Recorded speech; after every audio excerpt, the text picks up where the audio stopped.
প্রিয় ছাত্রছাত্রীরা, প্রত্যেককেই স্বাগত জানাচ্ছি আমাদের অ্যাম্বিশন ভাইবসের সম্পূর্ণ নতুন একটা আলোচনা পর্বে।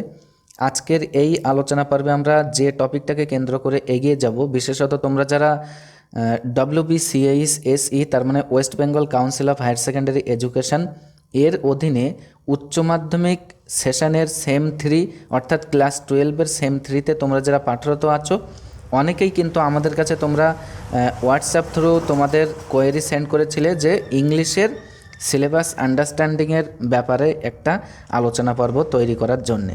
তো দেখো, আজকে তোমাদের সেম 3-তে ক্লাস 12-এর ইংরেজি সাবজেক্টের উপরে যে সিলেবাস আছে, কমপ্লিট সিলেবাস কিন্তু আজকে আমরা ডিটেইলড আলোচনা করব।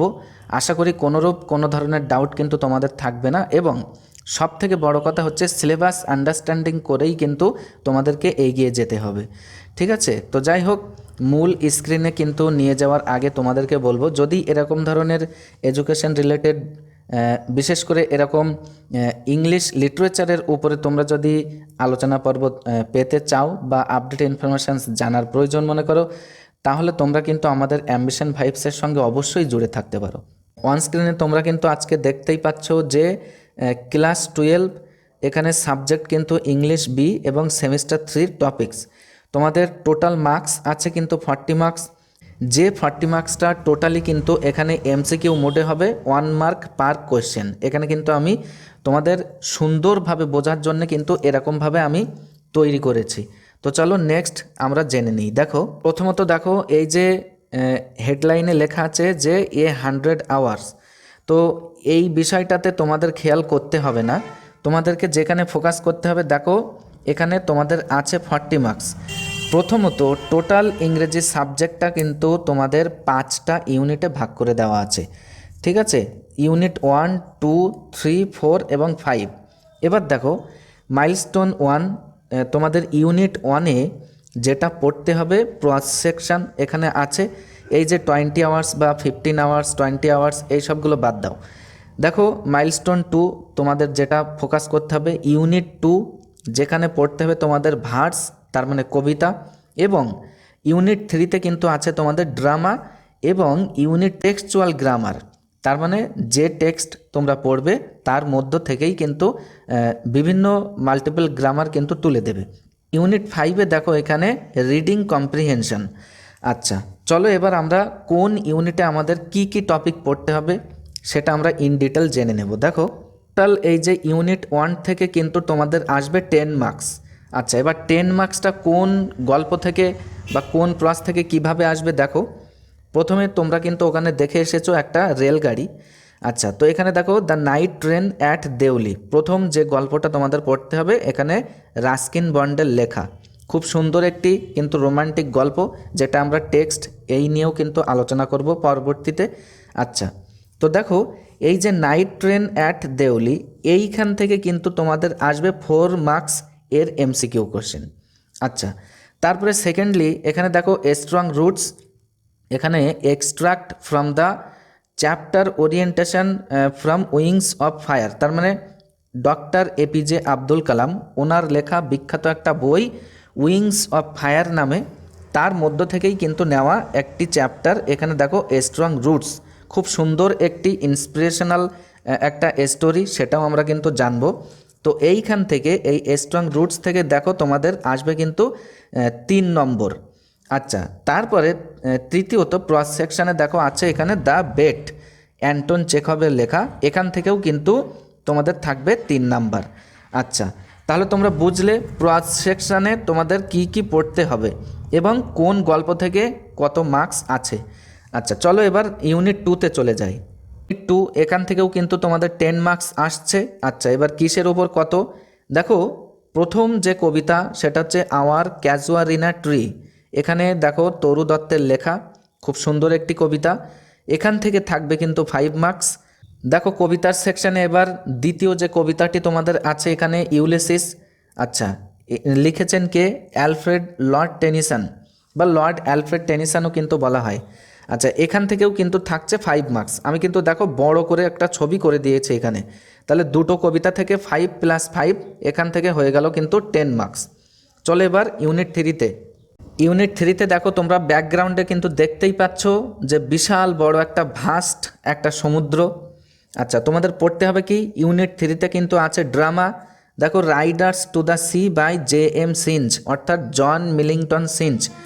এটাও কিন্তু মানব জীবনের সঙ্গে জড়িত যে ন্যাচারাল এলিমেন্টস, তারা যখন ভয়ানক হয়ে ওঠে, ন্যাচারাল এলিমেন্টস বা এই নেচার যখন ভয়ানক হয়ে ওঠে, তো নেচারের বিরুদ্ধে যে আমাদেরকে সারভাইভালের জন্য কিভাবে লড়াই করতে হয়, বা আমাদের তখন দুর্দশা, বা এক কথায় সেই সময়কার পরিস্থিতি নিয়েই কিন্তু খুব সুন্দর একটি নাটক জন মিলিংটন সিঞ্জের রাইডার্স টু দ্য সি, এটাও কিন্তু আমরা পড়ব। আচ্ছা, এখান থেকে দেখো থাকছে তোমাদের 5 মার্কস। তাহলে তোমরা ইউনিট 3 পর্যন্ত বুঝলে। চলো এবার নেক্সট ইউনিটে। ইউনিট 4-এ আমাদের কি আছে, টেক্সচুয়াল গ্রামার আছে। এইবার দেখো ম্যাক্সিমাম আমি যেটা দেখেছি, দেখো ইউনিট 1 এবং ইউনিট 2, তার মানে তোমাদের যেটা প্রোয়াজ সেকশন এবং যেটা আছে ভার্স, তার মানে কবিতার যে পার্ট, এই দুটো মিলিয়েই কিন্তু তোমাদের থাকবে টেক্সচুয়াল গ্রামার। মানে বেশিরভাগ কিন্তু ইউনিট 1 এবং ইউনিট 2 এটা তোমরা অবশ্যই গ্রামার সেকশনের জন্য ভালোভাবে দেখে রাখবে। আচ্ছা, এবার তোমরা কি কি দেখবে, এখানে দেখো রিকোয়ার্ড স্কিলস, তার মানে WBCHSE এর থেকেই কিন্তু গাইডলাইনে যেটা বলা আছে বা সিলেবাসে যেটা বলা আছে, দেখো সিনথেসিস কথার অর্থ হচ্ছে তোমরা যেটা আগের ক্লাসগুলোতে তোমরা জয়নিং করেছিলে, তো ওটাকেই তোমরা এখানে সিনথেসিস নামে বোঝো। পরবর্তীতে আমরা কিছুটা যে পরিবর্তন সেটা অবশ্যই ডিসকাস করব। তারপরে দেখো স্প্লিটিং অফ সেন্টেন্সেস, আশা করি তোমরা অবশ্যই এর আগের ক্লাসে তোমরা জেনে এসেছো যে হোয়াট ইজ স্প্লিটিং। স্প্লিট কথার অর্থ হচ্ছে মানে জয়েন এর বিপরীত, তার মানে একটা সেন্টেন্সকে কিন্তু আলাদা করে দেওয়া। ঠিক আছে, তো এই যে স্প্লিটিং নিয়েও কিন্তু আলোচনা করব। তারপরে দেখো চেঞ্জ অফ ন্যারেশন, তারপরে কারেকশান অফ এরর্স। তো এই কটা সেকশন আছে, কিন্তু তোমাদেরকে ভালোভাবে নজর দিতে হবে। ইউনিট 5-এ এখানে দেখো রিডিং কম্প্রিহেনশন আনসিন, এই জায়গাটা কিন্তু অবশ্যই তোমরা বিভিন্ন ধরনের প্র্যাকটিস সেট অবশ্যই প্র্যাকটিস করবে। তাহলে কিন্তু তোমাদের একটা যে আত্মবিশ্বাস, মানে আনসিনের উপরে যে একটা দৃঢ়তা বা তোমাদের একটা মনের যে জোর, সেটা কিন্তু তৈরি হবে। দেখো আনসিনকে আমি এখানে যেটা তোমাদের ইউনিট 5-এ যে আনসিন মানে থাকছে 10 মার্কসের, তো এই 10 মার্কসটাকে আমরা ব্রেকডাউন করেছি কি, দেখো প্রথমত 5 questions based on grammar and vocabulary items 5 marks, এটা কিন্তু থাকলেও থাকতে পারে 5 মার্কস। আনসিন থেকে গ্রামাটিক্যালের যে কোশ্চেন সেটা, এটা কিন্তু থাকলেও থাকতে পারে। আচ্ছা, নেক্সট 5 মার্কস কিন্তু তোমাদের বিভিন্ন ধরনের যে 1 নাম্বার MCQ বা মানে যে এক কথার যে মানে আর কি প্রশ্ন, যেগুলো তোমরা আগে ক্লাস 10 বা 11-এ যেমনটা পড়ে এসেছো, ঠিক সেরকমই কিন্তু থাকতে পারে। কিন্তু এখানে সেম 3-তে তোমাদের মনে রাখতে হবে সবটাই কিন্তু MCQ মোডে হবে, MCQ মোডের প্রশ্ন হবে, এটা কিন্তু মাথায় রাখতে হবে।